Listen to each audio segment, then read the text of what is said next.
Hi, I'm Greg Lawrence. I'm a psychedelic integration and transformational coach. In my last video, I answered a few frequently asked questions about microdosing.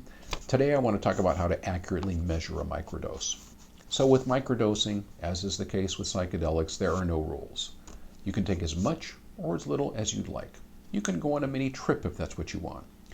But if you're dealing with a condition like anxiety, depression, OCD, if you're looking to make some change or shift in your life, then you probably want to be taking subperceptual doses consistently, and you need to know exactly how much you took.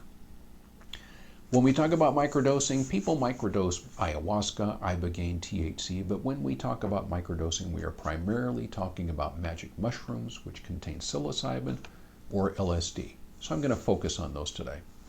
Now, in the case of mushrooms, if you have a mushroom like this one, and you pick a piece of it off, say this piece, even if you weigh that piece, the next time you pick a piece off and weigh it, even if it's the same weight, you might not be dosing consistently because psilocybin is not always distributed equally throughout the entire mushroom. There might be a lot more magic in this part of the mushroom than there is in this one. So what you need to do is grind your mushrooms. More than one, you can grind an entire batch. Coffee grinders work perfectly for this. So does a Ninja blender. Most people say cannabis grinders don't work too well because mushrooms are much tougher than cannabis flower. But you want to grind your psilocybin mushrooms into a fine powder, then you want to measure it using a scale. You cannot weigh psilocybin powder by volume, say like half a capsule or a quarter of a teaspoon, because it depends on the consistency to which it's been ground. You can't dose accurately. We're talking about milligrams here. So you need a scale capable of weighing as little as 0.01 grams. Once you have weighed your microdose, and we'll talk about size of dose shortly, you can put it in your mouth, under your tongue. You can mix it with food. You can mix it with some kind of drink. Be careful if you are using anything with citric acid such as lemon juice. Lemon juice potentiates mushrooms. You'll see something called lemon tech online. So if you take 50 milligrams of mushrooms with lemon juice, that is a lot stronger than 50 milligrams without. So if you're going to use lemon juice, just use it consistently, but be aware that it does potentiate it. All right? So what about LSD?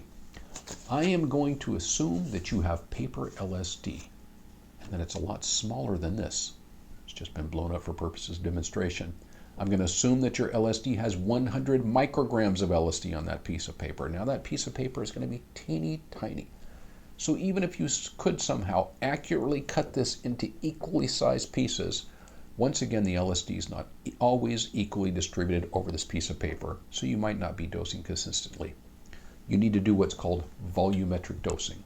For that, you're going to need a bottle, glass bottle with a dropper, preferably amber or cobalt blue because light degrades LSD. You're going to need a milliliter syringe, and you're going to need liquid. You're going to need distilled water. Do not use tap water because chlorine kills LSD. Use distilled water or alcohol such as vodka or Everclear.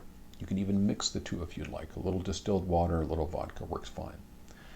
So you place your tab of 100 micrograms of LSD into this bottle, then you put in 10 milliliters of your liquid. Leave it for 48 hours in a cool, dark place. During that time, give it a couple of gentle shakes. And at the end of 48 hours, you're going to have 100 micrograms of LSD and 10 milliliters of liquid. So now if I draw out 1 milliliter of liquid, I have 10 micrograms of LSD. 0.5 milliliters gives me 5 micrograms, 0.6, 6 micrograms, and so forth. All right?